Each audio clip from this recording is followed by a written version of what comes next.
Hello friends, அனைவருக்கும் வணக்கம். இந்த வீடியோவில் நம்ம என்ன பார்க்க போகிறோம் அப்படின்னா 7ஆம் வகுப்பு 3ஆம் பருவம். ஓகேவா? ஸோ அதை நம்ம எந்த அளவுக்கு மேக்ஸிமம் எவ்வளோ ஷார்ட்கட்டாக பார்க்க முடியுமோ அந்த அளவு நம்ம ஷார்ட்கட்டாக முடிச்சிடலாம். ஓகேவா?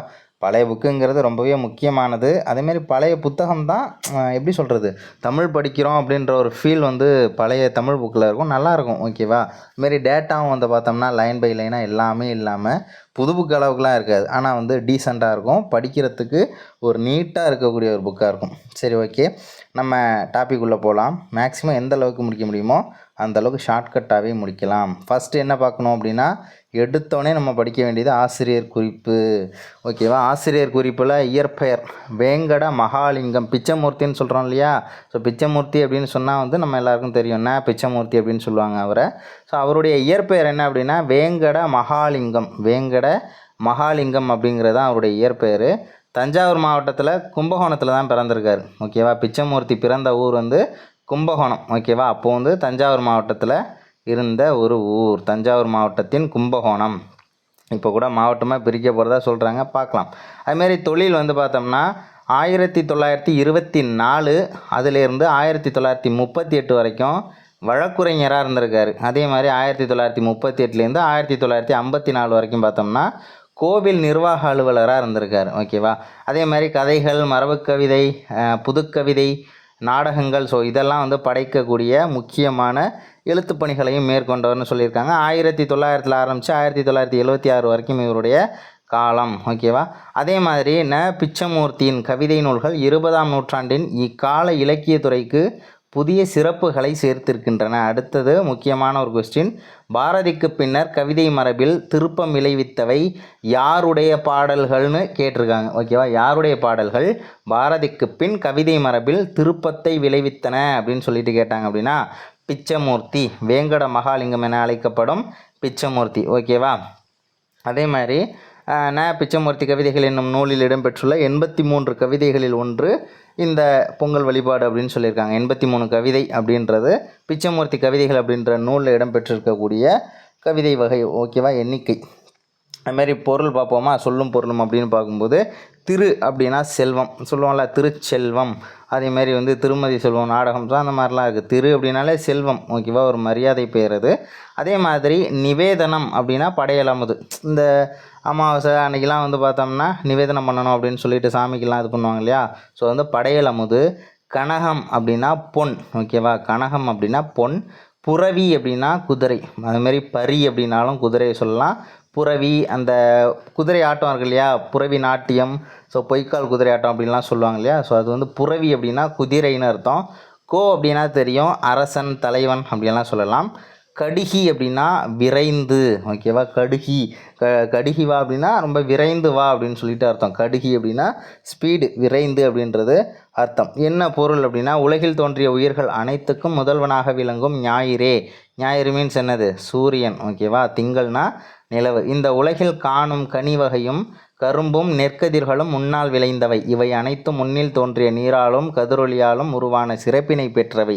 கதிரவனே, நீ தந்த அழகிய செல்வப் பொருள்கள் அனைத்தையும் உனக்கே படையலாக்கி வணங்குகிறோம். கதிரவா, எங்கள் தலைவனே, உனக்கு எதனை படையலாக வைத்து வணங்குவது என்பதை அறியாது எமக்கு நீ வழங்கிய பொருள்களையே படையலாக்கி தவறை செய்து விட்டோம். ஆயினும் எம் பிழை பொறுத்து பொன்னொளி வீசும் குதிரைகள் மீதேறி விரைந்து வருக. நீ இல்லாமல் மண்ணும் விண்ணும் ஒளியும் நிலவும் நீரும் இல்லை. எல்லாமே உன்னிடமிருந்து பிறந்தவை. எனவே உன்னை புகழ்ந்து போற்ற எம்மிடம் எப்பொருளும் கிடையாது. இக்கரும்பு போலும் இனிய மனத்துடனும் இனிதான உயிர்ப்புடனும் உனது திருவடிகளை பணிந்து படைத்து விட்டோம். அனைத்திலும் உயர்ந்த நீ இவற்றை ஏற்று மகிழ்ந்து அருள் புரிவாயாக அப்படின்னு சொல்லிட்டு சூரியன். ஓகேவா? கதிரவனுக்கு ஒரு வழிபாடு, பொங்கல் வழிபாடு.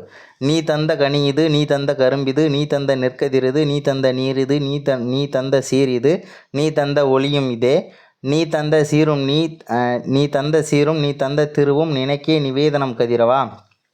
கனக புரவி மேல் கடுகியே வந்திடு. கதிரவா எங்கள் கோவே, நீ தந்த செல்வத்தை நிவேதனம் செய்பிலையாம் அறிந்தும் வழி வேறு வணங்க யாம் அறியாது கூவுகின்றோம். கதிரவா கடுகி வருவாய். நீயன்றி மண்ணுண்டோ, விண்ணுண்டோ, ஒளியுண்டோ, நிலவுண்டோ, நீருண்டோ, என்னிடம் வாழ்த்தும் பொருளுண்டோ. கதிரவா கனிந்து வருவாய். கரும்பு மனமும் இனிப்பாம் உயிரும் நின்னடி படைத்து விட்டோம் கதிரவா ஏற்று மிகிழ்வாய் உயர்ந்தவா உயிரின் முதலே. எப்படி ஞாபகம் வச்சுக்கலாம் அப்படின்னா, சூரியன் இல்லாமல் எதுவுமே இருக்குல்ல தானே. அதுமாரி பழமாக இருந்தாலும் சரி, நெற்கதிர், நீர். ஏன்னா நீர் அப்படின்னா அது இங்கேருந்து வந்து தண்ணி வந்து ஆவியாகி திரும்ப மழையாக வந்து பொழியுது. ஸோ அதுக்கும் வந்து கதிரவன் அவருடைய பங்கு வந்து ரொம்ப ஜாஸ்தி. ஸோ அதை வச்சு என்ன பண்ணலாம், எல்லாமே இந்த இடத்துல வந்து பார்த்தோம்னா சூரிய ஒளியை பேஸ் பண்ணி தான் வந்து இருக்கும். ஸோ அதனால் நம்ம ஷார்ட்கட்டு இப்படியே நம்ம படிச்சுக்கலாம். அடுத்தது என்னென்னா உழவின் சிறப்பு, ரொம்ப முக்கியமானது. இதில் வந்து ஆசிரியர் குறிப்பு பார்த்தோம்னா யாருடைய பாடல் அப்படின்னா கம்பருடைய பாடல். எந்த ஊரில் பிறந்தார், திருவழுந்தூர் அப்படின்னு சொல்லுவாங்க. திருவழுந்தூர் அப்படின்னு சொல்லலாம். அதேமாரி தேரெழுந்தூர் அப்படின்னு சொல்லுவாங்க. எங்கே இருக்குது அப்படின்னா மாயவரத்துக்கும் பக்கத்தில் இருக்குது. மாயவரம்னா மயிலாடுதுறைக்கு அருகில் உள்ளது. ஓகேவா. அதே மாதிரி ஆதரித்தவர், கம்பரை ஆதரித்தவர் யாருன்னு நிறைய டைம் கேட்டிருக்காங்க. சடையப்ப வள்ளல். ஓகேவா. சடையப்ப வள்ளல் இயற்றிய நூல்கள்னு பார்க்கும்போது கம்பராமாயணம், சடகோபரந்தாதி, ஏர் 70, சரஸ்வதி அந்தாதி, திருக்கை வழக்கம். ஸோ இதெல்லாமே இவருடைய நூல்கள். அதே மாதிரி கல்வியின் பெரியவர் கம்பர் அப்படின்னு சொல்லுவாங்க தெரியுமா. கல்வியில் பெரியவர் கம்பர் அப்படின்னு சொல்லுவாங்க. கம்பன் வீட்டு கட்டுத்தறியும் கவிபாடும் அப்படின்லாம் அந்த புகழ் யாருடையது அப்படின்னா கம்பருக்கானது. ஓகேவா. அதே மாதிரி இவருடைய காலம் அப்படிங்கிறது 12ஆம் நூற்றாண்டு. நம்ம வந்து 12வது படிக்கிற வரைக்கும் தான் ஸ்கூலில் வந்து வாத்தியார் கையால் அடி வாங்கிட்டு இருப்போம், கம்பால் அடி வாங்கிட்டு இருப்போம் 12வது வரைக்கும். ஓகேவா. அதான் 12ஆம் நூற்றாண்டு கம்பு. ஓகேவா. ஸோ அதுக்கப்புறம் காலேஜ் போயிடுறோம் இல்லையா. ஸோ அதுக்கப்புறம் வந்து கம்பாலெலாம் அடி வாங்கினது கிடையாது. சொற்பொருள் அப்படின்னு பார்க்கும்போது மேலி அப்படின்னா வந்து கலப்பை, ஏர் அப்படின்லாம் சொல்லலாம். வேந்தர் அப்படின்னா மன்னர்னு சொல்லலாம். ஆழி அப்படின்னா கடல் நமக்கு தெரியும். ஆழினா மோதிரம் அப்படின்ற ஒரு பொருளும் இருக்குது. ஓகேவா. மோதிரம். ஓகேவா. அதே மாதிரி வந்து கடலுக்குள்ளே மோதிரம் விழுந்துருச்சு அப்படின்னு கூட என்ன பண்ணலாம், ஞாபகம் வச்சுக்கலாம். கடலில் குளிக்கும்போது மோதிரம் விழுந்துருச்சு, ஆழி அப்படின்னு சொல்லிட்டு லிங்க் பண்ணலாம். சூழ்வினை அப்படின்னா நம்மளை சூழ்ந்துள்ள வினைகள், அதாவது உண்டாகும் வறுமை துன்பம் அப்படின்னு சொல்கிறாங்க. காராளர் அப்படின்னா உழவரை தான் சொல்கிறாங்க. மேகத்தை ஆளுகின்றவர்களாகிய உழவர். ஓகேவா. அதுவங்களை தான் காராளர் அப்படின்னு சொல்கிறாங்க.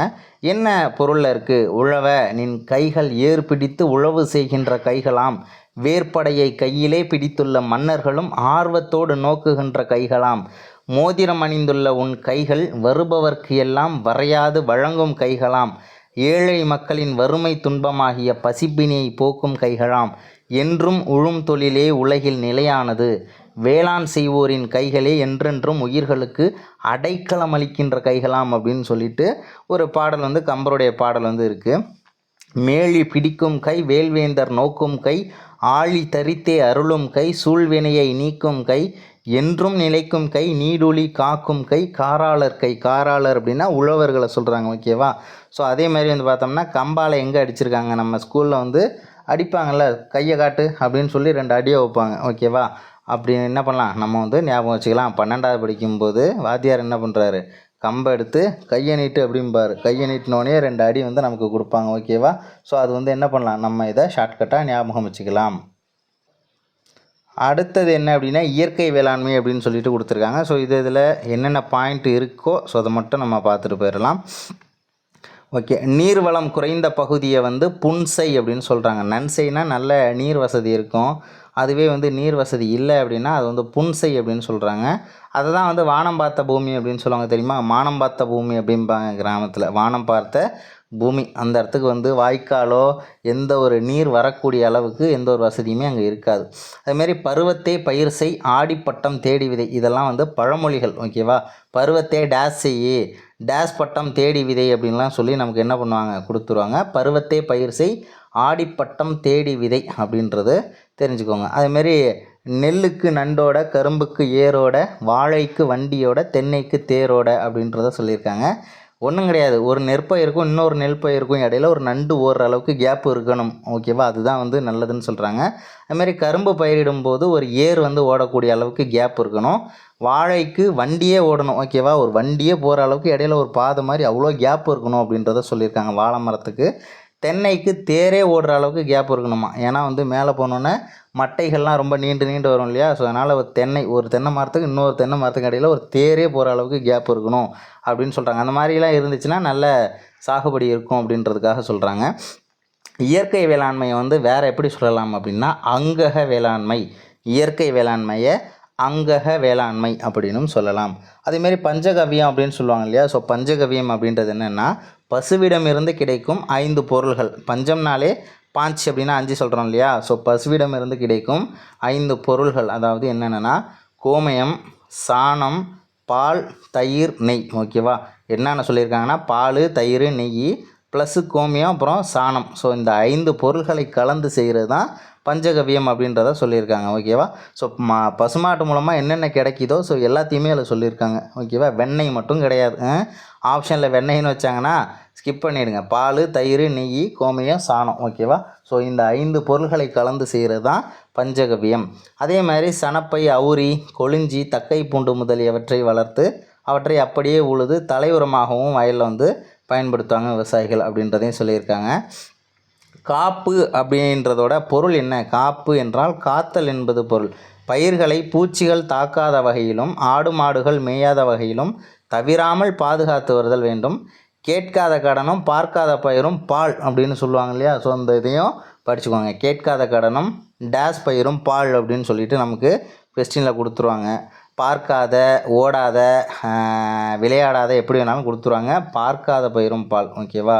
ஸோ அடுத்தது வேறு என்ன இருக்குது அப்படின்னா, ஸோ அடுத்த டேட்டா வந்து நம்ம பார்க்கலாம்.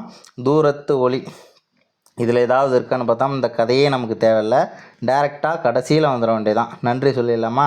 அக்பர் பீர்பால் நகைச்சுவை கதைகள் யாருடையது அப்படின்னா முத்தழகர் அப்படிங்கிற ஒரு ஆசிரியர். ஓகேவா. அக்பர் பீர்பால் நகைச்சுவை கதைகள் என்ற நூலின் ஆசிரியர் யார் அப்படின்னா முத்தழகர்.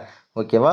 அக்பர் பீர்பாலின் நட்பு அப்படிங்கிறது ரொம்ப அழகாக இருக்கும். அக்பர் பீர்பாலுடைய நட்புங்கிறது ரொம்ப எப்படி இருக்கும்? அழகாக இருக்கும். முத்தழகர் அப்படின்றத ஞாபகம் வச்சுக்கலாம். ஓகேவா. ஸோ அடுத்தது வேற்றுமை, அடைமொழி, மூவகை போலிகள் அப்படின்னு சொல்லிட்டு கொடுத்துருக்காங்க. இலக்கணம் அப்படின்றது புது புத்தகத்தில் நல்லா கிளியராக இருக்கும். இதில் வந்து எக்ஸ்ட்ரா டேட்டாலாம் எதுவுமே இல்லை. அதனால் நீங்கள் புதுசுலேயே கூட என்ன பண்ணலாம் அப்படின்னா படித்து கொள்ளலாம். அடைமொழி அப்படின்னு சொல்லியிருக்காங்க. வெண்மை அப்படின்னு கொடுத்துருக்காங்களா. அப்போ வெண்ணிலவு அப்படின்லாம் சொல்லுவாங்க இல்லையா.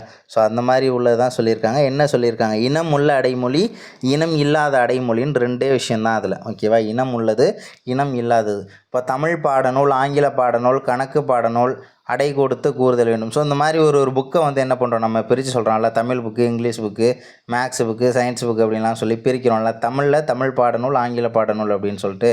ஸோ இந்த மாதிரி ஒரு இனத்தை வந்து பிரித்து காட்டுறதுக்காக யூஸ் பண்ணக்கூடிய அடைமொழியெல்லாம் இனம் உள்ள அடைமொழி. இப்போ வெண்ணிலவு அப்படின்னு சொல்கிறாங்கன்னா இது வந்து இனம் கிடையாது. ஒன்றே ஒன்று தான் இருக்குது. பாடநூல் நிறைய பாடநூல் இருக்குது. கதை பாடநூல் வரைக்கும் ஏகப்பட்டது இருக்குது. ஓகேவா. அப்போ ஒன்றொன்றையும் நம்ம பிரித்து தான் சொல்லணும். இப்போ வெண்ணிலவுன்னு சொல்கிறாங்க, ஆனால் அதுக்கு வந்து மறுப்பாக கருநிலவுன்னு ஏதாவது இருக்கா? இல்லை. நிலவுன்றதே ஒன்று தான். அதை வெண்ணிலவுன்னு சொல்லி ஒன்றுக்கே அடைமொழி வந்து சேர்த்து சொல்லியிருக்காங்க. அதுமாரி கருங்காக்கைனா காக்கானாலே கருப்பாக தான் இருக்கும். ஓகேவா. வெள்ளைலாம் இல்லை. அதுமாரி செங்கதிரோன் அப்படின்னு சொல்கிறாங்க. கதிரவனாலே எப்படி இருக்கும்? செம்மையாக பார்க்குறதுக்கு சிவப்பு நிறமாத்தில் தான் இருப்பார். ஸோ அதனால் செங்கதிரோன். ஏன்னா கருப்பு நிறத்துலலாம் இருக்காது. இருக்கிறது ஒன்று தான். அதையே அடைமொழியோடு சொல்கிறாங்க. அதுக்கு அகைன்ஸ்டாக அது வேறு ஏதாவது சொல்கிற அளவுக்கு வந்து இனம் இல்லை. அதனால் இனம் இல்லாத அடைமொழிகள் அப்படின்னு சொல்லிட்டு இதெல்லாம் வந்து சொல்கிறாங்க. ஓகேவா. ஸோ அதுக்கப்புறம் மூவகை போலி அப்படின்றதெல்லாம் வந்து பார்த்தோம்னா முதல் போலி, இடைப்போலி, இறுதி போலி அப்படின்னு சொல்லிட்டு 3 சொல்லுவாங்க. அந்த 3 போலி அப்படிங்கிறது வந்து பார்த்தோம்னா இறுதி போலியை வந்து கடைப்போலி அப்படின்னு சொல்லலாம். போலின்றது 3 வகை. ஓகேவா. மொத்தம் 3 வகை இருக்குது. ஒரு வார்த்தை கொடுத்துருப்பாங்க. வார்த்தையில் முதல் எழுத்து வந்து மாறி இருந்துச்சுன்னு வச்சுக்கோங்களேன், அது முதல் போலி. இடையில உள்ள எழுத்து மாறி இருந்துச்சுன்னா இடைப்போலி. இறுதியில் உள்ள எழுத்து மாறி இருந்துச்சுன்னா இறுதி போலி. ஓகேவா. ஸோ இப்போ மஞ்சுன்னு இருக்குது, அதை மைஞ்சி, மயலை வந்து மையல் அப்படின்னு சொல்கிறது. ஸோ இதெல்லாம் வந்து ஃபஸ்ட் எழுத்து மாதிரி இருக்குல்ல. ஸோ அதனால் முதற்போலி. இளஞ்சியை இளைஞ்சி அப்படின்னு சொல்கிறாங்க. இடையில வந்து லையா மாதிரி இருக்குது. ஸோ அதனால் வந்து பார்த்தோம்னா அது இடைப்போலி. முரைசு இடையில உள்ள எழுத்து மாதிரி இருக்குது. ஸோ அது வந்து பார்த்தோம்னா இடைப்போலி. பந்தல்னு சொல்லணும், பந்தர் அப்படின்னு சொல்கிறாங்க. கடைசியில் உள்ள எழுத்து மாதிரி இருக்குது, இறுதி போலி, கடைப்போலி. அறம் அப்படின்றத அரண் அப்படின்னு சொல்கிறாங்க. முகம் அப்படிங்கிறத முகன் அப்படின்னு சொல்லுவாங்க. ஸோ இதெல்லாம் கடைசி எழுத்து வந்து மாறுறதுனால அது வந்து கடைப்போலி. அதுவே வந்து பார்த்தோம்னா 3 எழுத்தும் மொத்தமாகவே மாறி இருந்துச்சுன்னா 5ன்னு சொல்லணும், அது அப்படியே 5ன்னு நம்ம சொல்கிறோம். ஓகேவா. 3 எழுத்துமே மாறி இருக்குது, அப்போ அது வந்து முற்றுப்போலி. ஆனாலும் போலிங்கிறது 3 வகை தான் சொல்லணும். முற்றுப்போலியை சேர்த்து 4ன்னு சொல்லக்கூடாது. போலி 3 வகைப்படும். இது அடிஷ்னலாக உள்ள முற்றுப்போலி வேறு. ஓகேவா. அடுத்தது என்ன அப்படின்னா ஓகே இதெல்லாம் வந்து நீங்கள் படித்தாலே வந்து பிற மொழி சொற்கள் எது, அதுக்கு இணையான தமிழ் சொற்கள் எதுங்கிறதெல்லாம் நம்ம பார்த்து தான் ஆகணும். ஏன்னா ரொம்பவே முக்கியமானது. ஸோ எல்லாத்தையுமே ஹைலைட் பண்ணி படிச்சுக்கோங்க. வேறு என்னென்ன இருக்குது அப்படின்றதையும் பார்த்துடலாம். ஓகே, வேறு என்ன இருக்குது? ஓகே, இதில் வந்து கொடுத்துருப்பாங்க, பழையன கழிதலும் புதியன புகுதலும் அப்படின்னு பார்த்தோம்னா அது எதுக்கு உள்ளது? போகி திருநாள். ஓகேவா? ஸோ பொங்கலுக்கு முதல் நாள் போகி, அதில் தான் வந்து பார்த்தோம்னா பழையன கழிதலும் புதியன புகுதலும் அப்படின்னு சொல்லியிருப்பாங்க. ஸோ இதெல்லாம் வந்து அந்த பொங்கலை பற்றி சொன்னதெல்லாம் யார் அப்படின்னா தமிழின்பம் அப்படின்ற ஒரு நூலில் ராபி சேதுப்பிள்ளை தான் சொல்லின் செல்வர் அப்படின்னு சொல்லுவாங்க இல்லையா, சொல்லின் செல்வர் ராபி சேதுப்பிள்ளை அவர்கள் தமிழின்பம் அப்படின்ற நூலில் வந்து இந்த பொங்கல் போகி திருநாளை பற்றி வந்து நிறைய விஷயம் சொல்லியிருக்காங்க. அடுத்தது என்ன சொல்லியிருக்காங்க அப்படின்றதையும் பார்க்கலாம். அந்த தமிழின்பம் அப்படின்ற நூல் தான் முதலில் சாகித்ய அகாடமி பெற்ற நூல், அதையும் தெரிஞ்சுக்கோங்க. புனல் விழா பற்றி வந்து பார்த்தோம்னா சங்கத்தமிழ் புலவர் வரிசை அப்படின்ற நூலில் வந்து சொல்லியிருக்காரு கோவிந்தன் அப்படிங்கிறவர். புனல் விழா நடைபெறும் இடங்களில் ஒன்று வந்து பார்த்தோம்னா காவிரி பூம்பட்டினத்திற்கு அண்மையில் உள்ள கழார் பெருந்துறை. ஓகேவா? இப்போ வந்து பார்த்தோம்னா அந்த புனல் விழா அப்படிங்கிறது எங்கே நடந்துச்சு அப்படின்னு கேட்டாங்க அப்படின்னா காவிரி பூம்பட்டினம், இது பூம்புகார்னு சொல்கிறோம் இல்லையா, ஸோ அங்கே கழார் பெருந்துறை அப்படின்ற பகுதியில் வந்து இந்த மாதிரி புனல் விழா அப்படிங்கிறது நடந்திருக்கு. அதே மாதிரி இந்த துறையில் பாயும் காவிரி ஆறு ஆற்றலோடு கரைகளை மோதி அழிக்கும் ஆற்றுப்புணல் மோதி கரைகளை அழிப்பினும் அழிவுறாமல் வானுற வளர்ந்த மருத மரங்கள் நிறைந்தது அந்த துறைன்னு சொல்கிறாங்க. இந்த துறைக்கு சேர நாட்டு தலைவன் ஆட்டனத்தி புனல் ஆடி புகழ் சேர்த்தான் அப்படின்றத தெரிஞ்சுக்கோங்க. ஓகேவா? இந்த புனல் விழா எங்கே நடந்துச்சு அப்படின்னா கழார் பெருந்துறை. அதுக்கு வந்து பார்த்தோம்னா புனல் ஆடியவன் யார் அப்படின்னா ஆட்டனத்தி அப்படின்ற ஒரு சேர நாட்டு தலைவன். எதில் இருக்குது அப்படின்னா சங்கத்தமிழ் புலவர் வரிசை. ஓகேவா? கோவிந்தன் அப்படின்ற ஒருத்தருடைய ஒரு நூல், சங்கத்தமிழ் புலவர் வரிசை அப்படின்றத சொல்லியிருக்காரு. அந்த நூலில் வந்து டேட்டா இருக்குது. ஸோ வேறு என்னென்ன இருக்குது அப்படின்னா திருக்குறள் கொடுத்துருக்காங்க.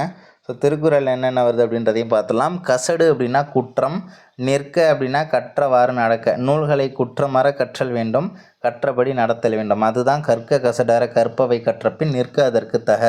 அடுத்த திருக்குறள் வந்து பார்த்தோம்னா நம்ம ஃபுல் டீட்டெயிலெல்லாம் பார்த்தோம், எக்ஸாம்பிளெல்லாம் பார்த்தோம்னு வச்சுக்கோங்க 5 மணி நேரத்துக்கு இதே திருக்குறளில் தான் நிற்கணும். அதனால் அப்படியே படிச்சுட்டு போயிட்டே இருக்க வேண்டியதான். எண் அப்படின்னா எண்களை சொல்கிறாங்க, எண்கள் கணக்கு. எழுத்து அப்படின்னா இலக்கண இலக்கியங்கள் வரி வடிவத்தில் சொல்கிறாங்க. எண்ணும் எழுத்தும் ஆகிய இரண்டும் மனிதர்களுக்கு 2 கண்கள் என கூறுவார். இது வந்து ரொம்ப முக்கியமான ஒரு கொஸ்டின்.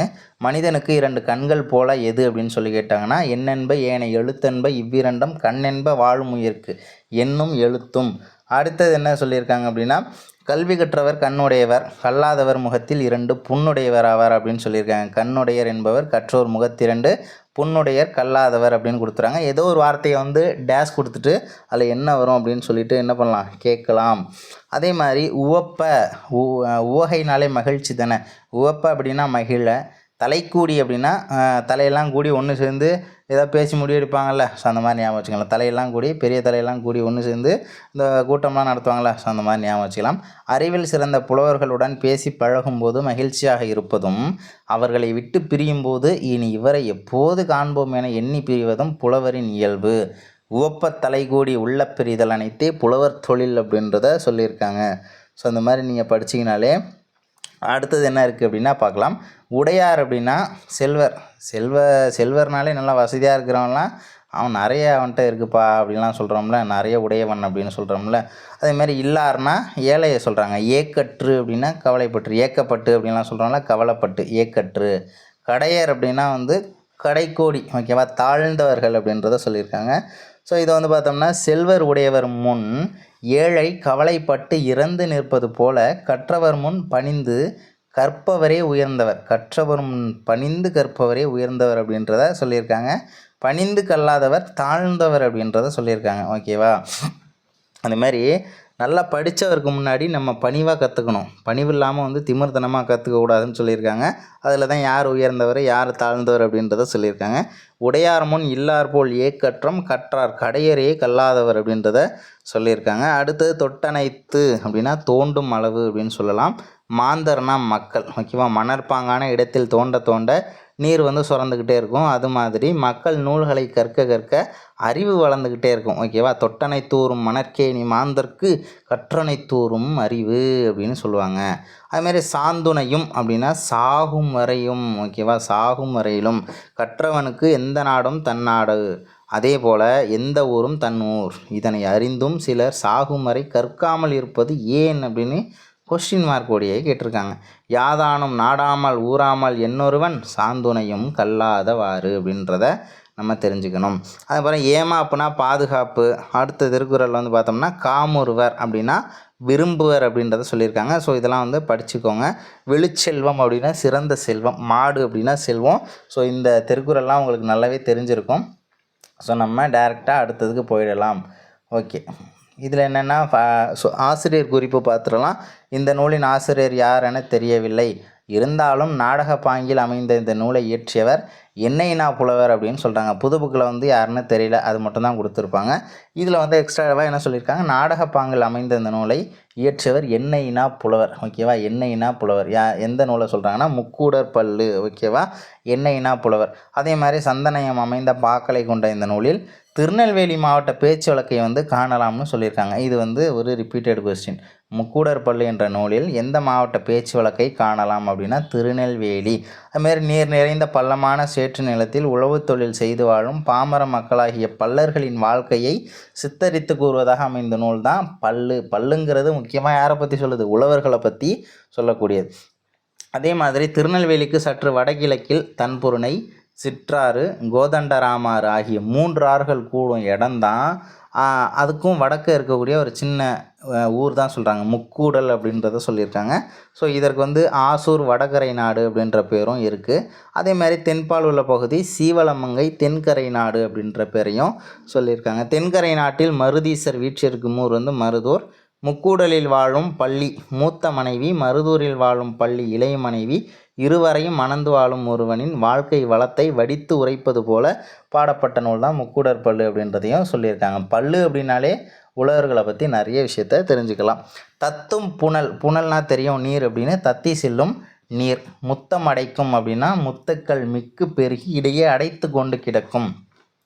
களிப்பு வேலை அப்படின்னா கருமார், கொல்லர், தட்டார் முதலியோர் செய்யும் தொழில்கள். சித்திரம் அப்படின்னா சிறப்பான காட்சிகள். மதோன்மத்தர் அப்படின்னா சிவனை வந்து சொல்லியிருக்காங்க.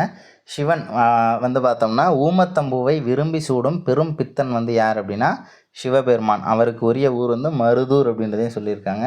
ஸோ இந்த பொருளெல்லாம் வந்து நீங்கள் என்ன பண்ணலாம், ஜஸ்ட்டு படித்து பாருங்கள். தத்தும் பாய்புணல் முத்தம் அடைக்கும், சாலை வாய்க்கணல் ஆலை உடைக்கும், கத்தும் பேரிகை சத்தம் புடைக்கும், களிப்பு வேலை ஒளிப்பை துடைக்கும், நித்தம் சாரையர் சித்திரம் படைக்கும், நிதியெல்லாம் தன் பதியில் கிடைக்கும், மத்தம் சூடும் மதோன்மத்தரான மருதீசர் மருதூர் எங்கள் ஊரே அப்படின்னு சொல்லிட்டு பாடல் சொல்லியிருக்காங்க. அந்த ஊரினுடைய பெருமைகளை வந்து சொல்கிறாங்க. ஓகேவா? இது வந்து பார்த்தோம்னா முக்கூடர் பல்லு. ஓகேவா? முக்கூடர் பல்லு அப்படின்றத தெரிஞ்சுக்கோங்க. ஸோ அடுத்தது 9 மணிகள். இது வந்து முக்கியமான கொஸ்டின். நவமணின்னு சொல்கிறாங்கல்ல, என்னென்ன அப்படின்றத ஏதாவது ஒன்றத்தை மாற்றி கொடுத்துட்டு எந்த ஒன்று தவறாக இருக்குன்னு சொல்லி கேட்பாங்க. முத்து, மாணிக்கம், வைரம், பவளம், புட்பராகம், வைடூரியம், மரகதம், ரத்தினம், கோமேதகம் அப்படின்றதையும் தெரிஞ்சுக்கோங்க. ரொம்ப முக்கியமானது. தனியாக எழுதி வச்சு கூட படிச்சுக்கோங்க. அதேமாதிரி வீட்டில் ஏதாச்சும் டோரில் கூட எழுதி வச்சு இதை நீங்கள் பார்க்கலாம். ஓடி விளையாடு பாப்பா நீ ஓய்ந்திருக்கலாகாது பாப்பா, கூடி விளையாடு பாப்பா. ஸோ அதுமாரி மாலை முழுதும் விளையாட்டு என வழக்குப்படுத்தி கொள்ளு பாப்பா. இது யாருடைய பாட்டுனா பாரதியாருடையதுன்னு தெரியும். அதேமாதிரி வந்து சிறுவர்கள் விளையாடும் விளையாட்டு என்னன்றது கொடுத்துருக்காங்க. பம்பரம், கிளித்தட்டு, உப்பு விளையாட்டு, கள்ளன் காவலன், திருடம் போலீஸு, கோலி, கிட்டிப்புல், காற்றாடி, பந்து விளையாட்டு, ஒத்தையாரட்டையா, நீச்சல், இதெல்லாம் வந்து இந்த சிற்றூர் சிறுவர்கள் விளையாடுறது. அதே மாதிரி வந்து பார்த்தோம்னா பூ பறித்தல், கரகர வண்டி, தட்டாங்கல், பல்லாங்குழி, ஊஞ்சல், தாயம். ஸோ இதெல்லாம் சிற்றூர் சிறுமியர் விளையாடும் விளையாட்டுகள் அப்படின்னு சொல்கிறாங்க. அதே மாதிரி வந்து பார்த்தோம்னா வீர விளையாட்டு அப்படின்னு பார்க்கும்போது மற்போரிடல், ஏறுதழுவுதல், வேட்டையாடுறது, நீரில் மூழ்கி மணல் எடுத்தல். ஸோ இதெல்லாம் வந்து ஆண்களுக்கான வீர விளையாட்டு. முல்லை நிலத்தில் ஏறுதழுவுதல் அப்படிங்கிறது இந்த நடக்கக்கூடிய ஒரு பகுதி. ஓகேவா? மருத நிலம் அப்படின்னு சொல்லிட்டு போற்றக்கூடாது. முல்லை நிலத்துக்கானது தான் ஏறுதழுவுதல் அப்படிங்கிறது. முல்லை நிலம் ஏறுதழுவுதல். ஓகேவா? அதே மாதிரி இந்த ஏறுதழுவுதலுக்கு என்னென்னலாம் சொல்கிறாங்கன்னா கொம்பிலே உள்ளது காளையின் தெம்பு அப்படின்னு சொல்லி கொம்பை பிடிச்சி அடக்குவாங்களாம். வாழை பிடிக்கிறது வந்து தாழ்வு, அந்த மாதிரி வந்து வாழைலாம் பிடிக்க மாட்டாங்க ஏறு தழுவுதலில். டைரெக்டாக கொம்பு அதுமாரி அதனுடைய திமிழ் அந்த பகுதியை மட்டும்தான் என்ன பண்ணுவாங்க, பிடிப்பாங்க. அரங்கு இழைத்து கட்டம் மறைந்து, ஓகேவா, அரங்கு இழைத்துனா கட்டம் மறைந்து நெல்லிக்காய்களை வைத்து நகர்த்தி ஆடும் ஆட்டம் வந்து வட்டாடுதல், ஓகேவா. நெல்லிக்காய் வச்சு யூஸ் பண்ணி அந்த கட்டம் போட்டு ஆடினாங்கன்னா அது வட்டாடுதல். அதே மாதிரி அக்கால மகளிர் நண்டு ஆமை ஆகியவற்றை கோல் கொண்டு அழைத்து ஓரையாட்டம் ஆடி மகிழ்ந்தனர். நண்டு ஆமையெல்லாம் வந்து குச்சியை வச்சு தட்டி தட்டி என்ன பண்ணுவாங்க, விளையாடுவாங்களாம். அது வந்து ஓரையாட்டம் அப்படின்னு சொல்கிறாங்க. வட்டாடுதல்னால் நெல்லிக்காய், ஓகேவா. நெல்லிக்காய் வந்து வட்டமாக இருக்கும் அப்படின்னு கூட ஞாபகம் வச்சுக்கலாம். அதே மாதிரி வந்து பார்த்தோம்னா ஆமை, அப்புறம் வந்து நண்டு அப்படின்னு பார்க்கும்போது ஓரையாட்டம் அப்படின்னு சொல்லியிருக்காங்க. ஓரையாட்டம் அப்படிங்கிறது நண்டு ஆமை.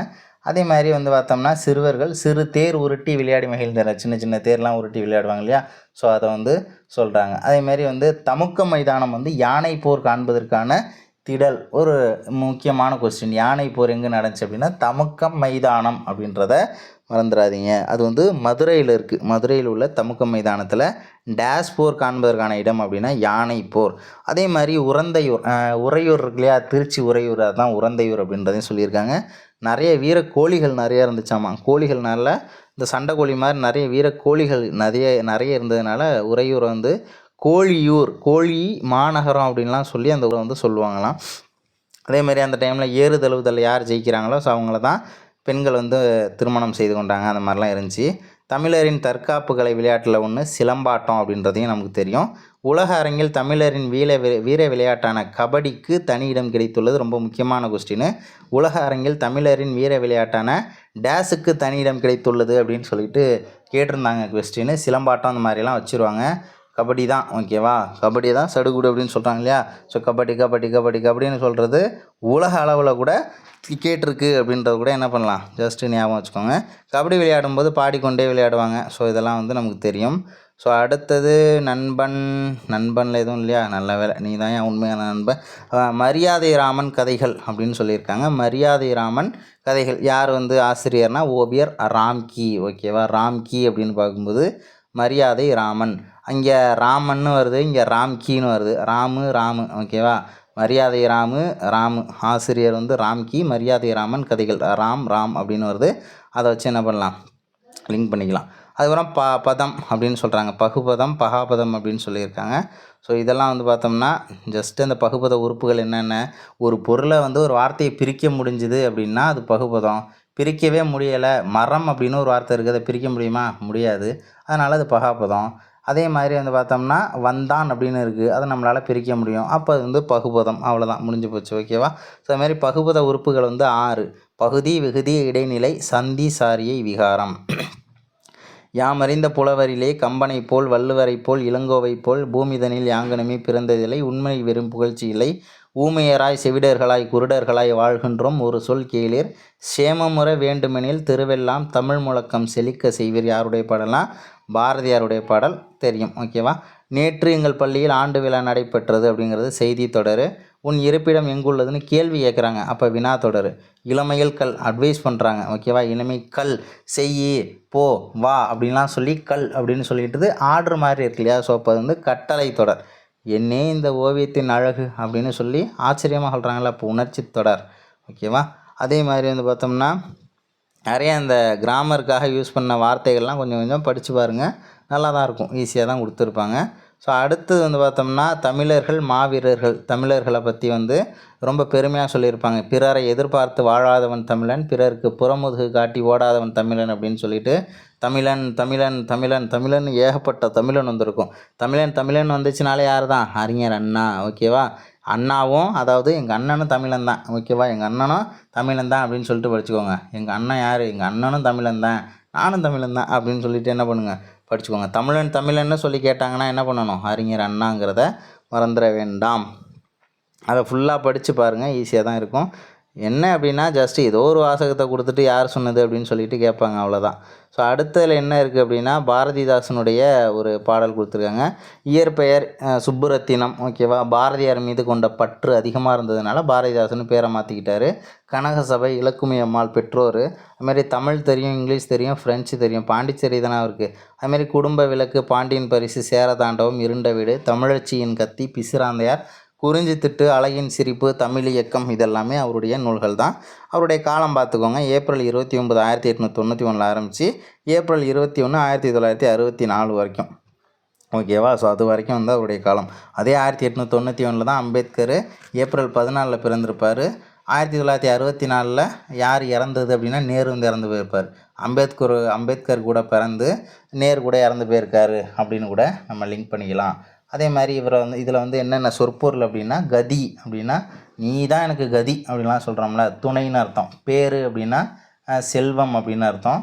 நனி அப்படின்னா மிகுதி, மிக்க அப்படின்றது அர்த்தம். தரம் அப்படின்னா தகுதி. புவி அப்படின்னா உலகம், புவி அப்படின்னா உலகம்.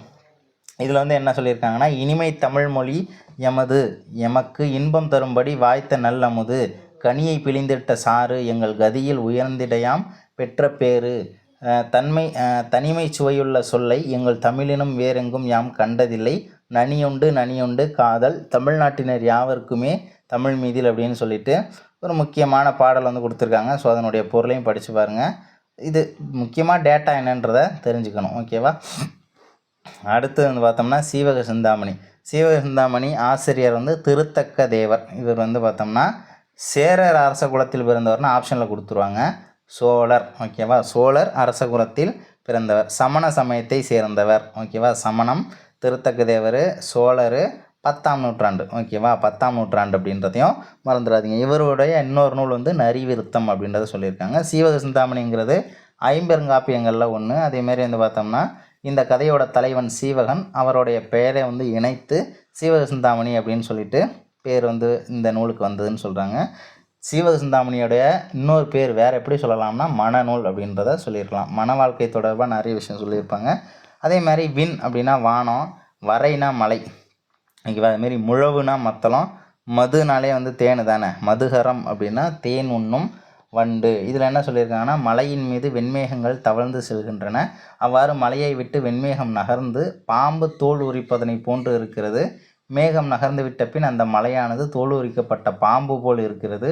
அங்கே வீழ்கின்ற அருவியின் ஒளி மத்தளம் போன்று ஒலிக்கின்றது. தேன் உண்ணும் வண்டுகள் பாடுகின்றன, மயில்கள் ஆடுகின்றன. ஆகையால் இந்த காட்சி ஒரு நாடகம் நடக்கிற மாதிரி இருக்குது அப்படின்றத சொல்லியிருக்காரு. இந்த இதை பார்த்துக்கோங்க. சீவக சிந்தாமணி வீழ்ந்து, ஊழ்ந்து, தாழ்ந்து, சூழ்ந்து அப்படிலாம் வந்திருக்கு இல்லையா? சீவகம் வந்து சிந்தாமணி அப்படின்னாலும் சீவன் தான், சிந்தாமணி அப்படின்னாலும் என்ன தான், சீவகனை தான் குறிக்குது. ஆனால் ஷார்ட்கட்டுக்காக சொல்கிறேன், சிந்தாமணிங்கிறது ஒரு பொண்ணோட பேர் மாதிரி இருக்கு இல்லையா? ஸோ சீவகன் சிந்தாமணியை விழுந்து வந்து லவ் பண்ணா அப்படின்னு ஞாபகம் வச்சுக்கோங்க. விழுந்து லவ் பண்ணா அப்படின்னு கூட ஞாபகம் வச்சுக்கலாம். ஓகேவா? இப்போ வீழ்ந்து வெண்மலை தவழும் என்ற பாடல் வரி எந்த நூலில் இடம்பெற்றுள்ளது? வீழ்ந்துன்னு வருதா? அப்போ விழுந்து லவ் பண்ணது யார்? சீவகன் சிந்தாமணி. ஓகேவா? ஆனால் ரெண்டுமே ஒரு ஆளை குறிக்கக்கூடியதான். வீழ்ந்து, ஊழ்ந்து, தாழ்ந்து, சூழ்ந்து இப்படியெல்லாம் லவ் பண்ணார் அப்படின்னு கூட நம்ம லிங்க் பண்ணலாம். ஸோ அடுத்தது ஓவியக்கலை ரொம்ப முக்கியமானது.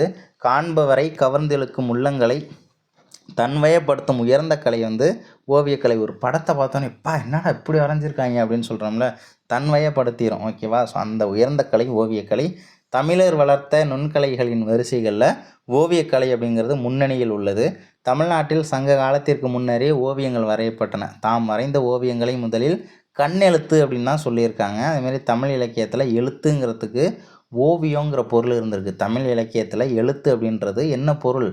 ஓவியம் அப்படின்னு பொருள் இருந்ததை வந்து பரிபாடல்லையும் குறுந்தொகையிலையும் வந்து நம்ம தெரிஞ்சுக்கலான்றதையும் சொல்லியிருக்காங்க. பரிபாடல்லையும் குறுந்தொகை மூலமாகவும் வந்து அதனுடைய செய்யுளடிகள் சொல்கிறதுனால அந்த நூல்கள் மூலமாக தெரிஞ்சுக்கலாம் அப்படின்றத சொல்லியிருக்காங்க. தமிழ் இலக்கியத்தில் எழுத்து என்பதற்கு டேஸ் என பொருள்னு சொல்லிட்டு நமக்கு கொஸ்டின்ஸுன்றது நிறைய டைம் கேட்டிருக்காங்க, பார்த்துக்கோங்க. அதே மாதிரி தொல்காப்பியம், நடுகள் வணக்கம் அப்படின்னாலே வந்து ஸோ தொல்காப்பியம் தான் வரும். நடுகளில் போரில் வீரமரணம் எய்திய வீரனது உருவம், பெயர், பெருமைக்குரிய செயல் எல்லாமே பொறிக்கப்பட்டிருக்கும். அதேமாரி ஓவியக்கலை, ஓவு, ஓவம், ஓவியம், சித்திரம், படம், படாம், வட்டியை செய்தி அப்படின்லாம் சொல்லுவாங்க. ஓவியத்துக்குள்ளே பல பெயர்கள் அது. அதே மாதிரி ஓவிய கலைஞர்களை வந்து ஓவியர்னு சொல்லுவாங்க, ஓவிய புலவன், கண்ணுள் வினைஞன், சித்திரக்காரர், வித்தக வினைஞன், வித்தகர், கிளவி வல்லோன் அப்படின்லாம் சொல்லுவாங்க. அதே மாதிரி ஓவியர் எண்ணங்களின் எழுச்சியை பல வண்ணங்களின் துணை கொண்டு எழுதுவோராதலின் கண்ணுள் வினைஞர் என புகழ் பெற்றார் அப்படின்றதையும் சொல்லியிருக்காங்க. ஓகேவா? கண்ணுள் வினைஞர் அப்படின்னா யாருன்னு கேட்டுருவாங்க. ஓவியரை குறிக்கக்கூடிய வார்த்தை தான் கண்ணுள் வினைஞர். அதுமாரி அடுத்த லைன் ரொம்ப முக்கியமானது. நச்சினார்க்கினியர் தம் உரையில் ஓவியருக்கு நோக்கினார் கண்ணிடத்தே தம் தொழில் நிறுத்துவோர் அப்படின்னு சொல்லி இலக்கணம் வகுத்திருக்காராம். ஓகேவா, நோக்கினார். ஓகேவா, நோக்கினார் கண்ணிடத்தைனா ஒரு இதை பார்க்குறாரு, நோக்குறாரு. நோக்கினோடனே நச்சுன்னு இருக்குது ஒரு படம். ஓகேவா, நோக்கினார் கண்ணிடத்தே, நோக்கினார் ஒரு படம் ஒன்று இருக்குது, அதை போயிட்டு பார்த்தார் அப்படின்னா நோக்கினார் அப்படின்னு கவனிக்கிறத சொல்லுவோம் இல்லையா. ஸோ நோக்கினார் நச்சுன்னு இருக்குன்றதுனால என்ன பண்ணிட்டார், பெருமையாக சொல்லிட்டார். ஓகேவா, நச்சினார்க்கினியர் தம் முறையில் ஓவியருக்கு நோக்கினார் கண்ணிடத்தே தம் தொழில் நிறுத்துவோர்னு சொல்லி இலக்கணம் வகுத்துள்ளார். அதுமாரி ஓவிய நூலின் நுணுக்கத்தை நன்கு கற்று புலமை பெற்ற ஆசிரியர்கள் வந்து ஓவிய புலவன்னு சொல்லியிருப்பாங்க. ஓகேவா, ஓவிய நூலோட நுணுக்கத்தை ரொம்ப கிளியராக தெரிஞ்சவங்க வந்து என்ன சொல்கிறாங்க, ஸோ அதில் புலமை அதிகமாகிடுதுல்ல, அப்போ ஓவிய புலவன் அப்படின்றத தெரிஞ்சுக்கணும். ஓவிய கலைஞர் குழுவை வந்து ஓவிய மாக்கள் அப்படின்னு சொல்கிறாங்க. ஓவிய மாக்கள் அப்படின்னு சொல்கிறாங்க. ஆண் ஓவியர் வந்து சித்திராங்கதன், ஆண் ஓவியரை சித்திராங்கதன் அப்படின்னு சொல்கிறாங்க. பெண் ஓவியராக இருந்தால் சித்திரசேனா அப்படின்றதையும் சொல்லியிருக்காங்க. நமக்கு தெரிஞ்ச சேனா வந்து தேவசேனா தான். அடுத்தது ஆடல் மகள் அப்படின்னு யாரை சொல்லுவாங்கன்னா மாதவியை சொல்கிறாங்க. ஸோ இந்த மாதவி வந்து ஓவிய செந்நூல் உரை நூற்கிடங்கையும் கற்று துறைப்போக பொற்றொடி மடந்தையாக இருந்தனர் அப்படின்னு சொல்லிட்டு சிலப்பதிகாரம் வந்து சொல்லுது அப்படின்றத சொல்லியிருக்காங்க மாதவியை பற்றி. ஓகேவா, அதே மாதிரி வந்து வண்ணம் தீட்டும் கோல் வந்து தூரிகைன்னு சொல்லுவாங்க. அந்த ப்ரஷ் இருக்குல்ல, ஸோ தூரிகை, துகிலிகை, வட்டிகை அப்படின்லாம் சொல்லுவாங்க. வண்ணங்கள் குழப்பும் பலகையை வந்து வட்டிகை பலகை அப்படின்னு சொல்லுவாங்க. ஓவியத்தை எங்கெங்கெல்லாம் வச்சு வரைகிறாங்களோ அந்த வரையப்படக்கூடிய இடத்த என்ன சொல்லுவாங்கன்னா சித்திரக்கூடம், சித்திர மாடம், எழுதுநிலை மண்டபம், எழுதலில் அம்பலம் அப்படின்லாம் வந்து நமக்கு சொல்லியிருப்பாங்க. ஓகேவா, வேறு என்ன இருக்குது அப்படின்னா, ஓகே, புறநானூற்றில் ஓவத்தனைய இடனுடை வனப்பு என வீட்டின் அழகை ஓவியத்திற்கு ஒப்ப வைத்து கவிஞர் வந்து போற்றியுள்ளார் அப்படின்றதையும் சொல்லியிருக்காங்க. ஓவத்தனைய இடனுடைய வனப்பு, ஓவத்தனைய இடனுடை வனப்பு எந்த நூலில் கூறப்பட்டுள்ளது என்ற பாடல் வரின்னு சொல்லி கேட்டாங்கன்னா புறநானூறு. ஓகேவா, ஸோ அடுத்தது ஓவிய எழினி. ஸோ இதெல்லாம் வந்து எழினி அப்படின்னா வந்து ஓவியம் வரையக்கூடிய துணியை வந்து சொல்லுவாங்க. ஓகேவா, ஸோ அதை வந்து தெரிஞ்சுக்கோங்க, எழினினா துணி. அதேமாதிரி புனையா ஓவியம், வண்ணங்கள் கலவாமல் கரித்துண்டுகளால் வடிவம் மட்டும் வரைவதை புனையா ஓவியம் அப்படின்னு சொல்லியிருக்காங்க. ஆடு முதலான 12 ராசிகளையும் விண்மீன்களையும் மறைந்த செய்தி நெடுநல் வாடை என்னும் சங்க நூல் தரும் அரிய செய்தி. ஆடு, ஓகேவா, ஆடு அப்படின்றது ஆடு, விண்மீன் முதலிய அந்த பொருட்களெல்லாம் அந்த வரைந்த செய்தி வந்து பார்த்தோம்னா நெடுநெல் வாடை என்னும் சங்க நூல் வந்து ஒரு டேட்டாவாக வந்து கொடுக்குது அப்படின்றத சொல்லியிருக்காங்க. ஓகேவா, ஸோ ஆடு, விண்மீன் அப்படின்ட்டு இருக்கு இல்லையா. ஸோ ஆடுனாலே என்னது, மட்டன் தான். மட்டன் குழம்பு நல்லா வாடையாக இருக்கும்னு ஞாபகம் வச்சுக்கோங்க. மட்டன் குழம்பு நல்லா வாடையாக இருக்கும் அப்படின்னு கூட என்ன பண்ணலாம், நம்ம வந்து ஞாபகம் வச்சுக்கலாம். இல்லைன்னா ஆடு வந்து நெடுன்னு வளர்ந்துருக்கு அப்படின்னு கூட ஞாபகம் வச்சுக்கலாம். ஓகேவா, அடுத்தது என்ன அப்படின்னா மறைந்து கொண்டிருந்த ஓவியக்கலைக்கு மீண்டும் புத்துயிர் ஊட்டியவர்கள் அப்படின்னு யாருன்னு கேட்டுருவாங்க, பல்லவ பேரரசர்கள், பல்லவர்கள். ஓகேவா, அதே மாதிரி கிபி 7ஆம் நூற்றாண்டுங்கிறது முதலாம் மகேந்திரவர்மனுடைய காலம். ஸோ அவர் வந்து ஓவியக்கலை அவருடைய காலத்தில் ரொம்ப அதிகமாக இருந்திருக்கும். ஸோ அதனால் அவருமே வந்து ஒரு ஓவியராக தான் இருந்திருப்பார். ஸோ அதனால் சித்திரம் தானே ஓவியம் அப்படின்னு சொல்லலாம். அதனால் இவர் ஓவியத்தில் ஆர்வம் கொண்டதுனால சித்திரக்கார புலி அப்படின்னு சொல்லிட்டு அவரை சொல்லுவாங்க. தட்சிண சித்திரம் என்னும் ஓவிய நூலுக்கு இந்த மன்னன் வந்து உரை எழுதியுள்ளான். தட்சிண சித்திரம்ன்ற நூலுக்கு யார் வந்து உரை எழுதுனது அப்படின்னா இவர் ஓவியர் சித்திரக்கார புலி முதலாம் மகேந்திரவர்ம பல்லவன். ஸோ அடுத்தது என்ன கொடுத்துருக்காங்கன்னா புதுக்கோட்டைக்கு அருகே சித்தன்னவாசல் என்னும் குகை கோவில் ஓவியங்கள் ஓவிய கருவூலங்களாக வைத்து போற்றத்தகுந்தன அப்படின்றதையும் நமக்கு இதில் டேட்டாவாக கொடுத்துருக்காங்க. அவ்வளோதான் இந்த யூனிட்டில் வர்றது. ஸோ கொடை குணம் இதிலலாம் ஏதாவது இருக்கா அப்படின்னு பார்த்தோம்னா ஸோ இதை தெரிஞ்சுக்கோங்க. கழனியூரன் அவருடைய நூல் வந்து தாத்தா பாட்டி சொன்ன கதைகள். தாத்தா பாட்டினாலே எங்கே தான், கிராமந்தான். கழனி அப்படின்னா தெரியும்ல, வயல். ஸோ வயல் பகுதியெலாம் இருக்கக்கூடிய பகுதியில் தாத்தா பாட்டியெல்லாம் என்ன சொல்லுவாங்க, அங்கெல்லாம் வந்து உட்கார வச்சு நம்மளை தூக்கிட்டு போய் கதையெல்லாம் சொல்லுவாங்க இல்லையா. ஸோ அதை வச்சு என்ன பண்ணலாம், ஞாபகம் வச்சுக்கலாம். அதேமாதிரி தாத்தா பாட்டினா ஊர். ஓகேவா, தாத்தா பாட்டி ஊருக்கு போனேன், அதான் ஊர் அப்படின்னாலே கழனி ஊர், கழனி யூரன் அப்படின்னு வருது இல்லையா. ஸோ ஊருக்கு போனால் தாத்தா பாட்டியெல்லாம் கதை சொல்லுவாங்க அப்படின்னு கூட வச்சுக்கலாம். அதுமாரி அணி இலக்கணம் கொடுத்துருக்காங்க. இதெல்லாம் புதுத்தில் இயல்பு நவிர்ச்சனி, உயர்வு நவிர்ச்சனிம்பாங்க. இயல்பாக ஒரு செயல் நடக்கிறத அப்படியே சொன்னால் அது இயல்பு நவிர்ச்சனி. அதை ரொம்ப அப்படியே பெருசாக எக்ஸ்டெண்ட் பண்ணி சொன்னாங்கன்னா உயர்வு நவிர்ச்சனி. இதெல்லாம் வந்து பார்த்தோம்னா ஜஸ்ட்டு படித்து பார்த்தீங்கன்னா உங்களுக்கே புரிஞ்சிடும்.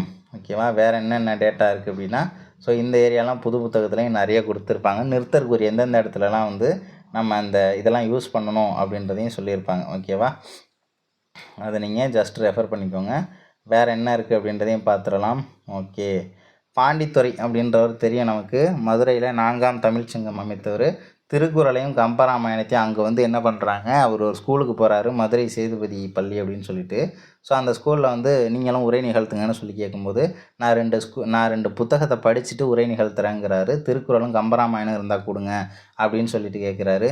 தமிழுக்கு கதின்னு சொல்லி இதை தானே சொல்லுவோம். கதினா கனா கம்பராமாயணம், தீனா திருக்குறள். ஸோ அவங்க என்ன சொல்கிறாங்க, அந்த புத்தகம் இல்லை அப்படின்னு சொல்கிறாங்க. என்னது இந்த புத்தகம் இல்லையா அப்படின்னு சொல்லிட்டு 1901 செப்டம்பர் 14ஆம் தேதி ஞாயிற்றுக்கிழமையில் மதுரை சேதுபதி உயர்நிலைப் பள்ளியில் தமிழ்ச்சங்கம் 4வது தமிழ்ச்சங்கத்தை தோற்றுவிக்கிறார். ஓகேவா? அதே மாதிரி யார் தோற்றுவித்தது, எந்த வருஷம், யாரால் தோற்றுவிக்கப்பட்டது அப்படின்றதையும் தெரிஞ்சுக்கோங்க. எந்த நூல்கள் அப்படின்றதையும் தெரிஞ்சுக்கோங்க. அதேமாதிரி தமிழுக்கு தொண்டு செய்வோன் சாவதில்லை அப்படின்றது யார் சொன்னது அப்படின்னா பாரதிதாசன். நாளையின் தமிழ்மொழி சாகுமானால் இன்றே நான் இறந்து விடுவேன் அப்படின்னு சொன்னது யாருன்னா ரசூல் கம்சதேவ். அதே மாதிரி சாகும்போதும் தமிழ் படித்து சாக வேண்டும், இந்த சாம்பலும் தமிழ் மணந்து வேக வேண்டும்னு சொன்னது யாருன்னா சச்சிதானந்தன். ஸோ அதையும் மறந்துட வேண்டாம். தெரியலை அப்படின்னா எழுதி வச்சுக்கோங்க. அடுத்தது கல்லும் மலையும் குதித்து வந்தேன், பெரும் காடும் செடியும் கடந்து வந்தேன், எல்லை விரிந்த சமவெளி எங்கும் நான் இறங்கி தவழ்ந்து தவழ்ந்து வந்தேன், காயும் நிலத்தளல் ஆற்றி வந்தேன், அதில் கண்குளிர பயிர் கண்டு வந்தேன், ஆயும் மலர் பொழில் செய்து வந்தேன், அங்கென் ஆசை தீர விளையாடி வந்தேன், ஏறாத மேடுகள் ஏறி வந்தேன், பல ஏரி குளங்கள் நிரம்பி வந்தேன், ஊறாத ஊற்றில் முட்புகுந்தேன், மணல் ஓடைகள் பொங்கிட ஓடி வந்தேன்னு சொல்லி கவிமணியனுடைய ஒரு பாடல் வந்து இருக்குது. வந்தேன் வந்தேன் அப்படின்னு சொல்லுது. ஓகேவா? கவிதையே இப்படி தான், வந்தேன் வந்தேன் வந்தேன் வந்தேன் அப்படின்ருக்கு. ஓகேவா? உன்னுடைய கவிதையை கேட்க ஓடி வந்தேன் அப்படின்னு கூட என்ன பண்ணலாம், ஃபஸ்ட்டு நீங்கள் ஞாபகம் வச்சுக்கலாம். கவிதைனா கவிமணின்னு சொல்லி லிங்க் பண்ணிக்கோங்க. எழுவர் கொடுத்த கொடை, இதில் வந்து பார்த்தோம்னா இந்த இதெல்லாம் சொல்லியிருப்பாங்கள்ல, முல்லைக்கு தேர் கொடுத்தவர், அதேமாரி ஆய் எண்டீரன்னா யார், அதேமாரி வந்து பார்த்தோம்னா காரி வள்ளல்னா யார் அப்படின்னு சொல்லிட்டு கொடுத்துருப்பாங்க இல்லையா. ஸோ இதை பற்றி ஃபுல்லாகவுமே சொன்னது யார் அப்படின்னா டாக்டர் மு வரதராசனார். ஓகேவா? அவருடைய தமிழ் நெஞ்சம் அப்படின்ற ஒரு நூலில் வந்து கொடுத்துருக்காரு. ஓகேவா? அந்த டேட்டாவெலாம் வந்து சொல்லியிருக்காரு. முல்லை கொடியின் கொழுகொம்பு பெறா திகைப்பை கண்ணால் கண்டபின் தன் செல்வநிலையையும் வாழ்வையும் மறந்து அதற்கு உதவுதலே உணர்வாய் தான் ஊர்ந்து வந்த தேரை வந்து கொடுத்தாராம் பாரி வள்ளல். ஓகேவா? அதே மாதிரி இரவலர்களுக்கு குதிரையை வந்து கொடுத்தது வந்து காரி வள்ளல். நீல நிற பட்டாடையை ஆலமர் செல்வனுக்கு கொடுத்தது, அதே மாதிரி வந்து அவங்களுக்கு நிறைய ஊர்கள் வந்தவருக்கு எல்லாத்தையும் கொடுத்தது வந்து பார்த்தோம்னா ஆய் அண்டீரன். ஸோ அந்த மாதிரி வந்து ஃபுல்லாகவே கொடுத்துருக்காங்க. ஔவையாருக்கு அதிகமான வந்து நெல்லிக்கனி கொடுத்தார் இல்லையா. ஸோ அந்த மாதிரி நிறைய டேட்டா வந்து இதில் சொல்லியிருக்காங்க, பார்த்துக்கோங்க. அதே மாதிரி வந்து பார்த்தோம்னா லாஸ்ட் டேட்டா என்ன கொடுத்துருக்காங்க அப்படின்னா பேகன் வந்து மயிலுக்கு வந்து பார்த்தோம்னா போர்வை கொடுத்துருப்பார். ஓகேவா? ஓகே, அடுத்தது என்ன தகவல் அப்படின்றதையும் பார்த்துடலாம். ஓகே, அரும்பு. ஓகே, இதோட இந்த புக்குன்றது முடிஞ்சிருச்சு. ஸோ அடுத்த வீடியோவில் அடுத்த ஒரு டேமோட சந்திக்கலாம். தேங்க்யூ.